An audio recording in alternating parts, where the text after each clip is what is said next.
morning, everybody. Hope you're doing well. Guess what time it is? It's pretty sure it's time for what's for dinner. It's time for dinner for us, for sure. Yeah, we're late. A little bit later than usual today. We had some shenanigans in town we had to do, so. But we're back now. So tonight we have got Teresa's favorite, which, as you all know, people who are familiar, it's burgers. Yes. So we use the 70-30 ground beef. We get it from Walmart, and I cut them pretty thin tonight. I usually do cut them a little bit thinner than this, but they're fairly thin. They cook a little faster that way. And then we have a couple of these Johnsonville brats. Teresa likes the American cheese on hers. I like the baby Swiss on mine. And then we leave one on without cheese, just so in case we have a guest or something. I don't know. And then mixed up salt. Yeah, I prefer the Jane's Crazy mixed up salt, and then Teresa likes the Redmond's real salt. And then we've got air fried bacon. Yum. And then we have, these look like farm fresh eggs to me. Yep. Well, there's two, and then two store-bought. I ran out. I'm gonna guess the larger ones are the farm fresh. So yeah, looking forward to getting some more of those. And then we've got a little bit of sauerkraut. We like the Bubby sauerkraut. Has some really good flavor, and it seems to be pretty clean. And then fresh guacamole. We get that from Price Cutter. And then we've got some onion and some tomato. So that's what we're having tonight.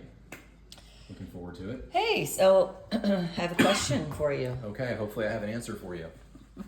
Will any of this food spike your blood sugar and your insulin, make your diabetes worse? Can you cut that off for me? Sure. Make your diabetes worse or increase your cholesterol?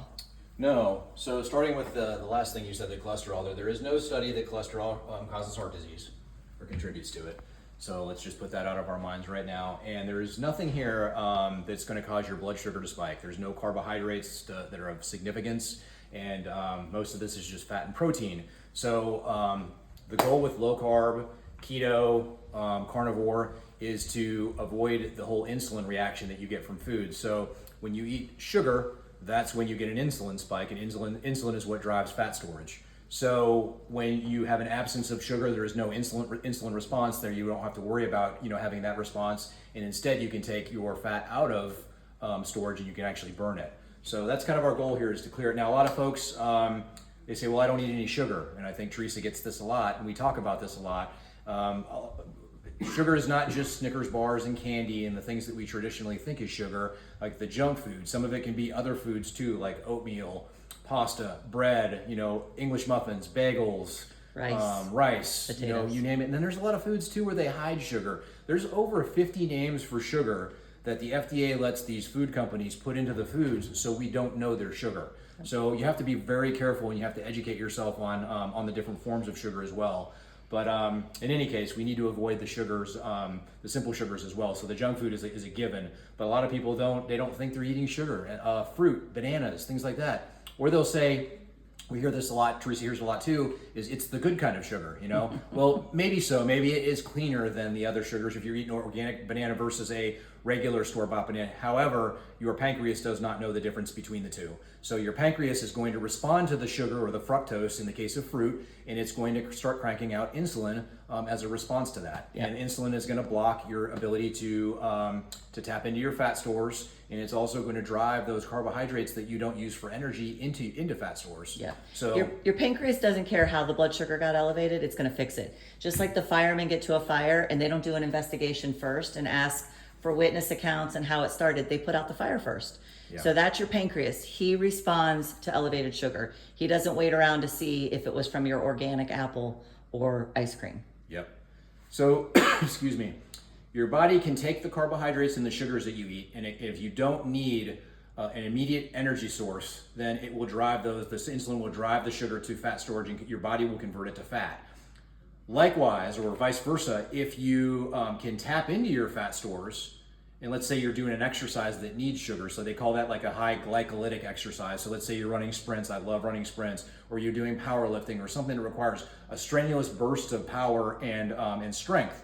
So your body does need sugar for that, but your body can do the exact opposite of what it did when it drove the sugar to storage. It drove sugar to become fat and stored it as fat.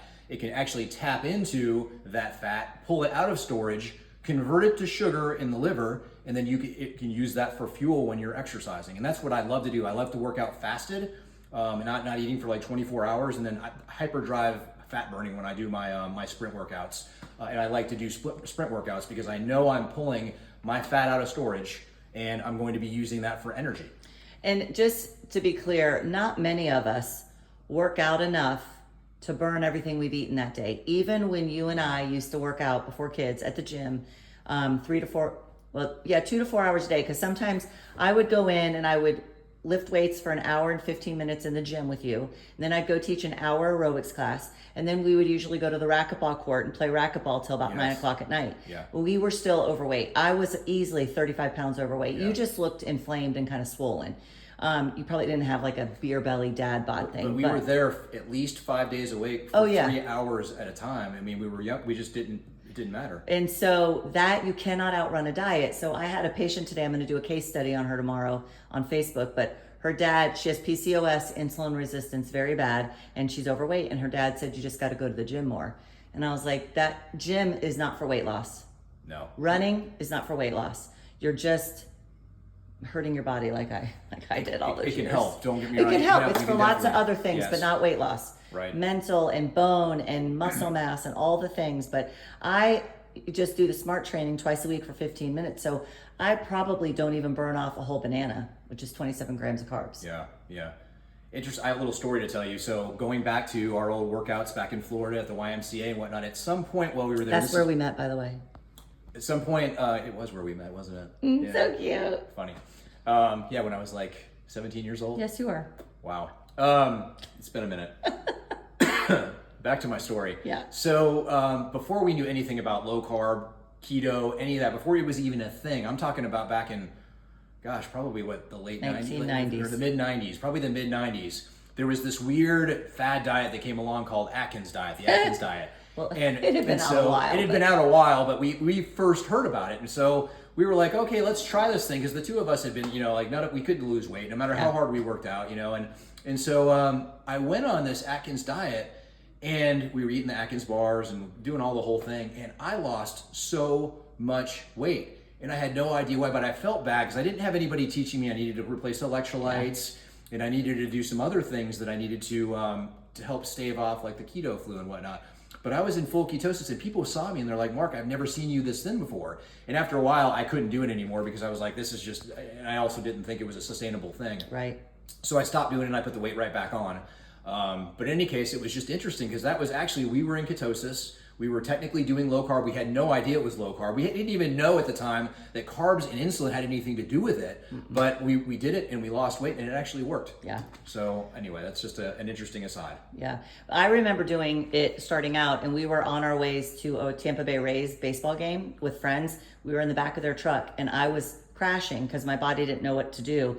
And I remember being shaky and sweaty, and I said to you, as soon as we got out of the truck, I said, as soon as we walk in the stadium, I need a Coke. I remember this, yeah. But if someone was talking to you guys like we are, we would tell you to expect that, eat protein, eat electrolytes, like all the things. We didn't know all that. I do have a correction for you, though. Oh. That was an arena football game back when we had the World League of American Football. It was the Tampa Bay Storm. No, it was the Tampa Bay Lightning. Hockey? Tampa Bay Lightning's hockey. Oh, Tampa Bay Rays. It was a Rays game. All right. I remember it as being a football game. Your Anyway. memory's not always super great. It wasn't World League of American Football, though. It was arena football. Anyway. Yeah, so. Yeah, we these people should- probably don't care. Yeah, but... nobody cares. Anyway, do you have anything else you want to say? No, just, sad stories every day, So just keep trying. I can't say don't listen to your doctors and your providers and your nurse practitioners. What I will say is if they have not gone to extra training for hormones and food, you can't listen to them because they don't know, because we don't learn this stuff in school. Medical schools get about 19 hours on average of training during the 4 years of medical school. That's what they're required. I think 19 to 22 hours, and not many of them meet that. Yeah. So if you go to them to ask about nutrition, it's like asking your plumber, I don't know what, it's like asking me how to do neurosurgery. Yeah, how to work on the AC. Yeah, I don't know how to do neurosurgery. The plumber, whatever. Yeah. You're just asking the wrong people. So you're going to have to go on Facebook and YouTube and start looking at these people in the space with free content. And there's so much free So content out there. much. So it's fantastic from that point of view. The problem is it's not easy to get started. It can Yes. get overwhelming. You know, you get into all these, and you start going down the keto road, and you put that in your computer in the search engine, and you just get You're gonna die, blasted with you're all gonna this. die. Well, it's not just the negative stuff, you know, that's being put on like Google and whatnot. That's warning you, but you also get ketofied everything. Like, Yeah. you know, it takes you to Bulletproof Coffee, and it takes you to this and that. And you don't have to do that, guys. It's just a lot of like, you know, just a lot of your own research into the foods that you are going to eat, and then just implementing it and taking action on that. And I know we're over 10 minutes, but also people in the same space, because there is someone in this space that I really like, but they tout a different way. So listen, we're giving you basic information Yeah. that fits the top of the bell curve of people, which is the majority of people. You could be an outlier and you might have to experiment on your own or kind of go, you know, off to the fringe edges and find something different. But this, sure. you know, just get started somewhere. Yeah, for sure. All right, well, we'll wrap it up there. So we love you guys. Shoot us your questions. Tell us what you're having for dinner, Yes. and then just God bless you all. And we're in your corner. We're rooting for you. So Yes. we'll see you next time. Okay, bye. Bye.